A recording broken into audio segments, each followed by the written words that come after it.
साता जन्माची पुण्याई बहिणाबाई। खास रक्षाबंधन निमित्त लाडकी बहीण रक्षाबंधन सेल 9 ते 21 ऑगस्ट पर्यंत। तर मग वाट कसली बघताय, चला महाराष्ट्र व कर्नाटकातील सर्वात भव्य मॉल मध्ये सर्वात मोठा सेल आपल्या रवींद्र वस्त्र निकेतन सलगरे मध्ये। प्रचंड व्हरायटी, सर्व फ्रेश मालावर असंख्य ऑफर। 10,000ची सिल्क साडी फक्त 2,500 1,000 रुपयांची जुला सिल्क 499 ला। जेंट्स साठी एक शर्ट वर 2 शर्ट फ्री यासह असंख्य ऑफर्स। ऑफर फक्त 9 ते 21 ऑगस्ट पर्यंत। रवींद्र वस्त्र निकेतन सलगरे व शाखा।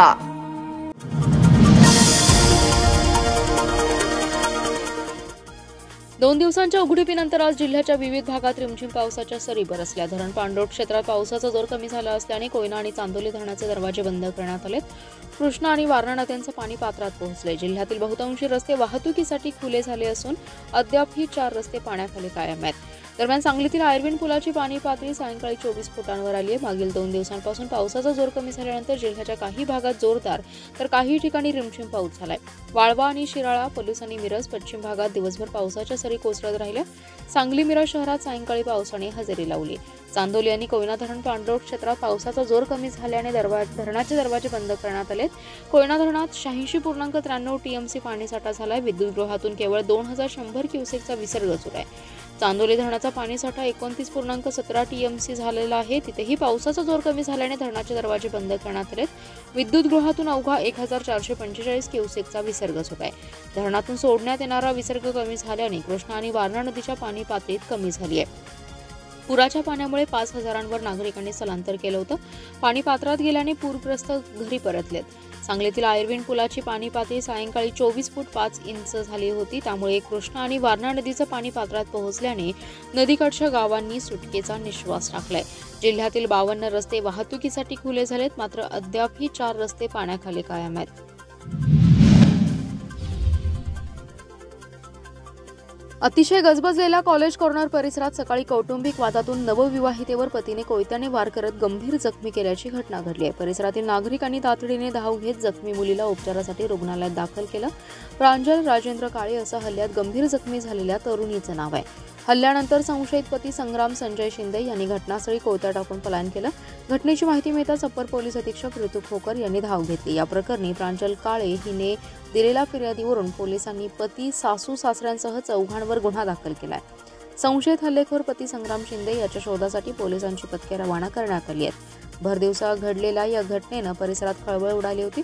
हल्लेखोर संग्राम शिंदे हा ट्रक चालक म्हणून काम करतो, तर प्रांजल ही सांगलीतील कॉलेजमध्ये बीकॉमच्या 2य वर्षात शिकते। 3 डिसेंबर 2023 रोजी प्रांजल काळे यांच्याशी त्याचा प्रेमविवाह झाला होता। विवाहानंतर 2 ते 3 महिन्यातच दोघांत वाद सुरू झाला। त्याला कंटाळून प्रांजल माहेरी आली होती। प्रांजलने तासगाव पोलिसात संग्राम विरोधात 2दा तक्रारही दाखल केली। तासगाव पोलिसांनी त्याला समज दिली होती। बुधवारी सकाळी 8 वाजता प्रांजल बसने सांगलीत कॉलेजसाठी आली। बसमधून उतरून ती कॉलेजमध्ये जात असताना संग्रामने तिला प्रवेशद्वारावरच अडवलं। तिला परत घरी येण्यासाठी तो दबाव टाकू लागला, पण तिने नकार दिला। यातून दोघांमध्ये वादावादी झाली। त्यावेळी संग्रामने पाठीमागे लपवलेला कोयता काढून तिच्या डाव्या हातावर वार केला। हा वार हातावर अगदी खोलवर गेला। हल्लेखोर संग्राम तिथून पसार झाला असून त्याचा शोध सुरू असल्याचं पोलिसांनी यावेळी सांगितलं। केंद्र सरकार गरिबांना वेगवेगळ्या करातून लुटत आहे। रॉबिनहूड श्रीमंतांना लुटून गरिबांना देत होता, हे सरकार गरिबांना लुटून श्रीमंतांची घरे भरतंय।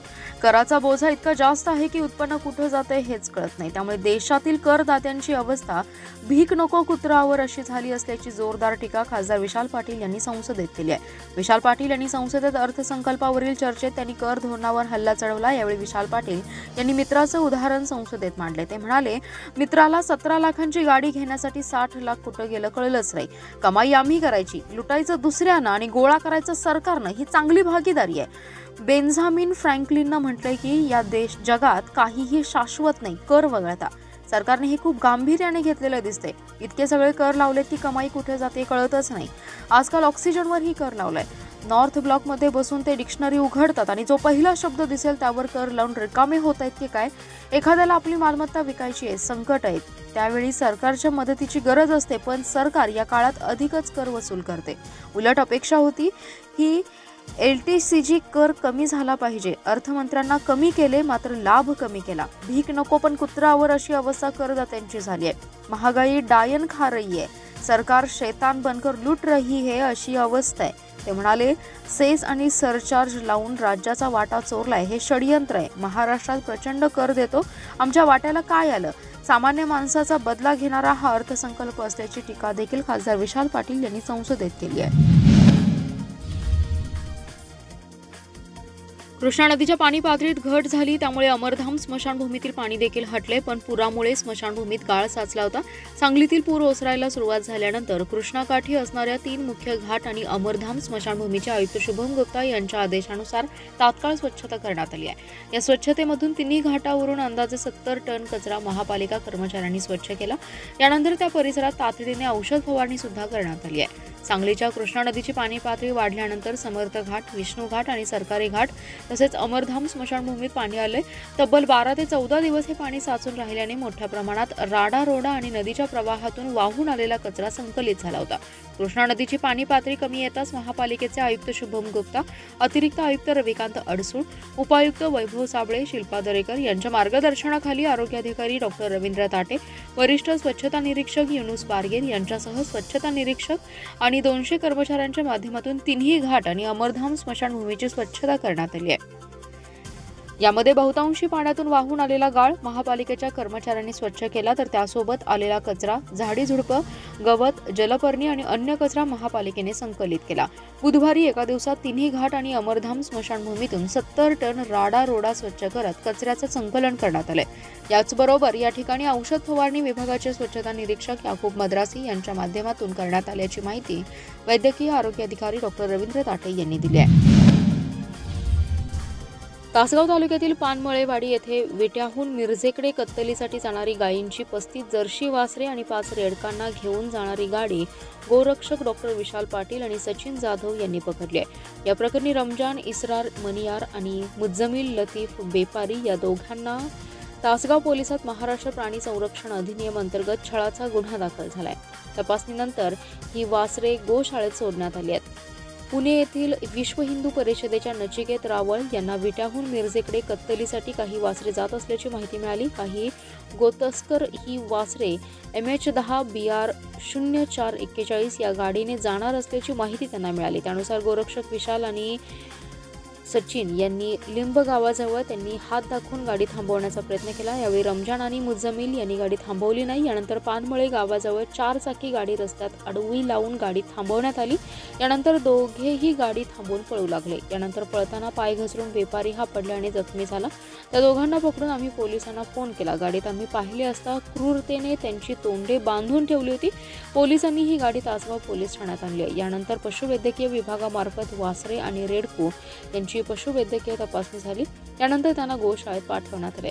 वरील दोघांवर महाराष्ट्र प्राणी संरक्षक अधिनियम कायद्याअंतर्गत तासगाव पोलिसात गुन्हा दाखल करण्यात आला।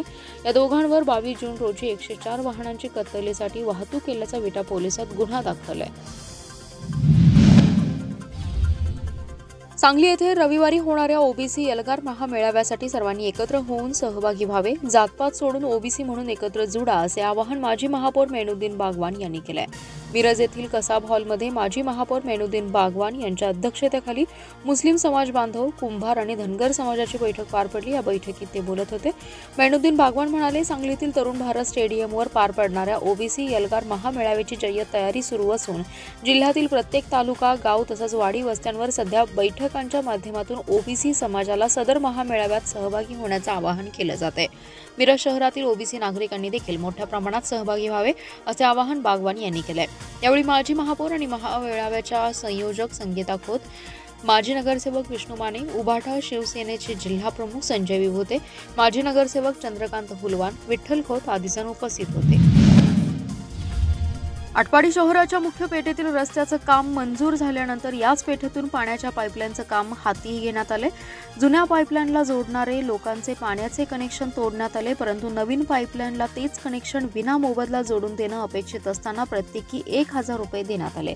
त्याबाबत आटपाडीतील श्रीनाथ पाटील यांनी तहसीलदार तथा प्रशासकांकडे नाराजी व्यक्त केली आहे। आटपाडी मेन रोड लगत 500 नळ कनेक्शन असून प्रत्येक नागरिकांकडून 1000 रुपयांची विनापावती वसुली झाली आहे। याबाबत कारवाईची मागणी नागरिकांमधून होती आहे। याबाबत नगरपंचायत आणि प्रशासनाकडे तक्रार नोंदवली आहे. नियमानुसार ठेकेदारानेच तोडलेले नळ कनेक्शन जोडून देण्याची गरज आहे. तसे कनेक्शन जोडून देण्याची गरज आहे. तसं न होता आटपाडीकरांना मात्र त्रास देण्याची आणि त्यात कमाईचा उद्योग नगरपंचायत प्रशासनाने आणि ठेकेदाराने केलाय. नवीन पाईपलाईनचं काम केल्यानंतर त्यांच्या जोडणीचा अतिरिक्त खर्च लोकांमधून वसूल करणं आणि त्यांची पावती न देणं हा भ्रष्टाचारच आहे. पेठेतील सुमारे 500हून अधिक नळ कनेक्शन आहेत. त्याची जोडणी जवळपास पूर्णत्वास आली आहे, परंतु त्यासाठी कोणतेही कारण नसताना नागरिकांवर भुर्दंड टाकून कमाई करण्यात आली असल्याचं यावेळी स्पष्ट करण्यात आलं.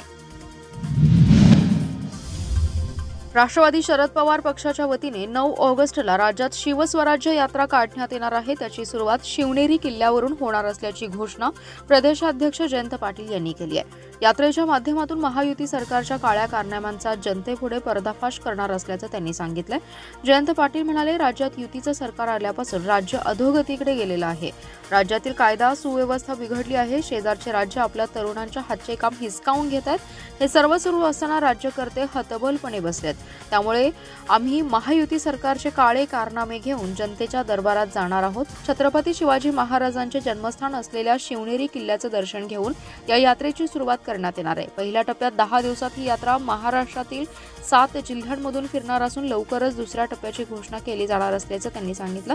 तसंच 9 ऑगस्ट हा दिवस निवडण्याचा उद्देश म्हणजे महात्मा गांधींच्या नेतृत्वाखाली चले जाऊ चळवळीचा नारा या दिवशी ऑगस्ट क्रांती मैदानातून देण्यात आला होता. महाराष्ट्रामध्ये रयतेचं राज्य निर्माण करण्यासाठी छत्रपती शिवाजी महाराजांनी दिलेल्या पायवाटेने आणि आदर्शाने महाराष्ट्र राज्य चालवण्यासाठी राज्यातील जनतेचा आशीर्वाद मागण्यासाठी आम्ही जनतेपर्यंत जाणार असल्याचे जयंत पाटील यांनी सांगितलंय. मराठा समाजाला आरक्षण मिळावे यासाठी मनोज जरांगे पाटील यांचं आंदोलन सुरू आहे. मराठा आरक्षण जनजागृती आणि शांतता रॅलीचा दुसरा टप्पा 7 ऑगस्टपासून पश्चिम महाराष्ट्रात सुरू झालाय. उद्या ते सांगली जिल्ह्यात येणार आहेत. जरांगे पाटील यांच्या उपस्थितीत मराठा आरक्षण जनजागृतीसाठी जाहीर सभा होणार आहे. तत्पूर्वी विश्रामबाग ते राम मंदिर चौक अशी शांतता रॅली काढण्यात येणार आहे. या सभेला जिल्ह्यातील मराठा समाजाचे बांधव मोठ्या प्रमाणात सहभागी होणार असल्याचे संयोजकांच्या वतीने सांगण्यात आले. आगामी विधानसभा निवडणुका जवळ येत आहेत. या निवडणुकीत राज्यातील सर्व 288 जागांवरील उमेदवार पाडा. सत्ताधारी आणि विरोधक या दोघांनाही धडा शिकवा असं आवाहन त्यांनी केलंय. यावेळी त्यांचा पश्चिम महाराष्ट्रातील दौरा 7 ऑगस्टपासून सुरू झालाय. 7 ऑगस्टला सोलापूर येथे जाहीर सभा झाली. त्यानंतर गुरुवारी सांगली जिल्ह्यात ते येत आहेत. त्या पार्श्वभूमीवर जिल्हाभर त्यांच्या दौऱ्याचं नियोजन करण्यात आलंय. गुरुवारी दुपारी 1 वाजता सांगोला मार्गे नागज येथे येणार आहेत. तिथून पुढे शिरढोण मार्गे मिरज येथे येत आहेत. मिरज येथील छत्रपती शिवाजी महाराज यांच्या पुतळ्यास पुष्पहार घालून मिशन हॉस्पिटल चौक मार्गे सांगलीमध्ये येतील. मिरजेतून रॅली अंदाजे दुपारी 3 वाजता सुरू होणार आहे. विश्रामबाग ते राम मंदिर मराठा क्रांती मोर्चा चौकात शांतता रॅली काढली जाईल.